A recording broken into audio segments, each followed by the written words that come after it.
After 8 magical days at Liverpool Cruise Terminal, Royal Navy aircraft carrier HMS Prince of Wales departed the Mersey on Monday afternoon amid spectacular fireworks display. HMS Prince of Wales departed the Mersey to a spectacular fireworks display on Monday afternoon after what was described as 8 magical days at Liverpool Cruise Terminal.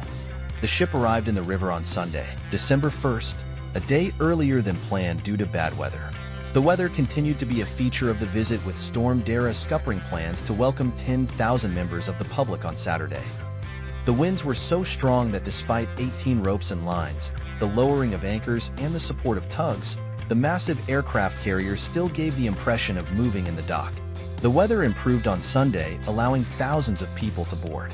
The ship last called here in March 2020. Liverpool is one of the few non-Royal Naval ports capable of accommodating the 65,000 gross ton aircraft carrier, which is 284 meters, 932 feet, long, has a draft of 11 meters, 36 feet, and a flight deck, the size of 3 football pitches, with a massive 17 meters, 55 feet, bulge on either side of the hull. The Royal Navy giant and her 800-strong crew have just taken over from her sister ship, HMS Queen Elizabeth, as Britain's new aircraft carrier and will lead the UK carrier strike group's mission to the Suez Canal in early 2025. Last Friday, she was awarded the Freedom of the City in a ceremony described as moving at Liverpool Parish Church, Our Lady and St. Nicholas, close to the waterfront. Commanding Officer Captain Will Blackett said, "This is a formal recognition of the very important relationship between the ship and the city, but there has been a relationship between the Royal Navy and the city for hundreds of years. So this is just another chapter in the story of service, both by the city and the ship, and it's a real privilege to be a part of it." Ahead of the public tour, sea, air, and joint cadets were allowed on board for a guided tour. Many had set off well before dawn from across the north of England and the North Midlands.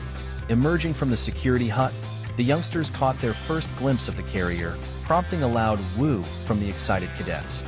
"Just being on board was amazing," said 13-year-old William from Wakefield, one of 10 sea cadets from West Yorkshire invited to represent their unit, while cadets from TS Galloway and Preston were challenged to decipher 10 acronyms by their superiors. Fortunately, there was a show and attitude from every department on board to help solve the puzzle. "It's my first time on board and it's amazing," said 12-year-old James.